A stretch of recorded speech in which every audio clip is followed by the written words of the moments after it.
Hello, Mets fan here in the Philippines. Today, I thought we were going to lose that game when we were behind, or at least when Peralta was leaving 3-2. Then later on, they put Garcia. I thought we were giving up the game. I'm not saying I don't trust Garcia, but he's not my primary relief pitcher that I would put in a close game. But I also hear this. I didn't hear it once, twice, multiple times, more than multiple, that when you're behind, it's better not to shake. Meaning you're not going to put your best relief pitchers. And today we put Garcia. But we're going to rewind it back to on Peralta. Peralta, he's not pitching as good. He's pitching good, but he's not reaching X amount of innings. And one of the reasons is, number one, he strikes out a lot of players, or he goes for the strikeout, but in between them, he throws quite a few balls, meaning your pitch count is going to go high. That's bad for him right now because his contract, whatever he's looking for his next contract is not looking that great if he's not going to be able to pitch X amount of innings. Now, besides that, another pointer that I saw, and by the way, I think I covered this, is the Mets won. And I'll tell you when I thought that the Mets were going to win. Yeah, the momentum was shifting after they scored. And I got to give credit to Mendoza. At one point, I was like, why are you switching Mark Vientos for Young as a pinch hitter when the hottest bat right now is Vientos? At the same time, Young is also a hot hitter right now. Not only that, I started doing the 1+1. I wasn't collecting all the data while the game was in progress when they took Vientos because it wasn't making sense. Maybe until Jerry Young got into that bat, everything made sense. Number one, he's a hot hitter, like I said. Number two, the players that got a hit against Loaiza was Polanco, who was a switch hitter. I believe he batted lefty, and Brett Beatty, who batted lefty. You're switching Mark Vientos, a hot hitter, for another hot hitter on Young, and Young is a lefty. And right now, how can I say this? Mendoza's putting the right calls, just like he did with Taylor with a home run in San Francisco. By the way, he switched his number. The reason he switched his number is because they're gonna retire the number of Carlos Beltran. And I don't blame that. Why? Because, and I know I'm going a little bit off topic, because he's a Hall of Famer. He's gonna be the third Hall of Famer wearing a Mets uniform in Cooperstown. So yeah, you should retire his number. And those are the biggest exceptions I have with shifting the number during regular season or any time.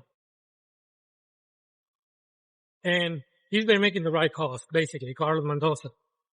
So I said, okay, I'm going to go with Mendoza. He's playing the hot hand. Sure enough, he did a sac fly and the game was tied. I believe the game was tied at that momentum, at that moment. The time that I really, really, really felt that we were going to win, even though I didn't know what part of the lineup was next for the Diamondbacks, because they have Marte, Carroll, the whole main lineup on the ninth inning, I believe so, is that, or on extra innings, or one of those two, is that once we went in the ninth and got an out, I said, oh, we're going to win this game. That before the ninth, because I was doing the math on if we go to extra innings, who's going to be the pinch runner. I was not focused on who's hitting. It's who's going to be the pinch runner and are they able to make it home. And I was doing my math. I said, okay, if these guys get an out, Lindor's going to be there and he could make it home. Sure enough, extra innings, Lindor was the hitter, was the runner because he got the last out and he got home. I believe Ronnie Mauricio, another call, another play, putting a pinch hitter for a player. This time was Tyrone Taylor getting pinch hit for Mauricio who just came up. He got a hit, but in all honesty, all the outfielders were playing short. But on the stat line, they'll say he got a hit. You cannot take that away. Good for Ronnie Mauricio. But on the ninth, I thought that we were going to win. Just by the pinch runner. And the reason I say the pinch runner, not the hitters, is because we have good hitters. We have good hitters, and I trust all the hitters that we have. Hold on. I'm not going to say I'm jaywalking, but I'm just crossing here from one side to the other. And at that momentum, like I said, I thought that we were gonna win, and sure enough, Lindor made it home. Bichete, he did a good, he tried to hit it to the opposite side so Lindor could advance. Great hitting. Marte got it on second base, but still, it was great hitting from him. That led up to him moving to third. Also, Ronnie Mauricio getting the run in. And that's very important, knowing how to move the players around. Other things that I noticed or saw listening to Steve Cohen, and this time it was Keith Hernandez, they mentioned Ryan Thompson. For people that don't know, Ryan Thompson was a player that they acquired with Jeff Kent for David Cone. They mentioned that part. At that point, I'll be honest, I thought Ryan Thompson was the best deal that we had. I was young. I'm a diehard Mets fan. And just the way he was built, I said, man, this guy, he could hit it if he hit it. He did hit around 18 home runs one season for the Mets, but average was like 230. He was not that great. But he's one of those players that I felt that was one of those prospects that the Mets had that didn't become into fruition.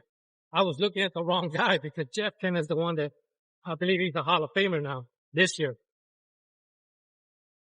I got the wrong guy to pick, even though I love David Cone. He's one of my top 5 Mets pitchers. But the reason I want to mention Ryan Thompson is because I thought that he was one of the top prospects. Even Anthony Young, I thought he was solid. But he's a record breaker for maybe career, not only Mets, on losing streak, fishing more consecutive losses. His name is Anthony Young. Look him up. I used to like how he pitched, but he always managed to lose a game in a row. Ryan Thompson, like I said, big prospect for me. He's maybe one of 2 prospects that I missed, that I found that he was going to be solid, and it didn't pan out. Anyway, that's all I got for the Mets. Let's go Mets. I don't want to drag this video more. And next up, again, the Diamondbacks. We have a good pitching. I'm just going to say a couple of things before I go out. This is the way I rank the pitching right now. Out of the 5 pitchers, I was going to put right now the one that I feel more nervous on being disappointed with, Peterson. And I still think so, even though Peralta is not pitching that good. And the one with the best ceiling right now is Clay Holmes for me. Yeah, we could say McLean, but I have higher expectations for him. I have higher expectations for him than Clay Holmes, meaning that I don't expect a lot more from Clay Holmes than I do from McLean. That's the reason I say Clay Holmes. That movement on that ball, look it up. Look at it when he pitches. That movement is solid. I like when a pitcher has movement on his, whatever pitch he's throwing. Not his fastball. And that's what I like. Another thing that I saw with the Giants is Brett Beatty. He's missing on that slider. He needs to now chase the slider a lot. I think he got on base. He got on base. Yeah, he got. But look at the slider for Brett Beatty. He's missing it. And that's all I got. Oh, and Soto's in the injury list. That's the reason Ronnie Mauricio's on the majors right now. But it pays off. Give it credit for Carlos Mendoza, lifting him up, building his morale, getting that hit, getting that run, and getting that RBI. Tyrone Taylor also, good on him. The whole team is clicking. All right. Oh, Jerry Weaver, solid. Williams, good pitching. Ex-Yankees, now Mets, doing better with the Mets. Thank you, and thank you for watching.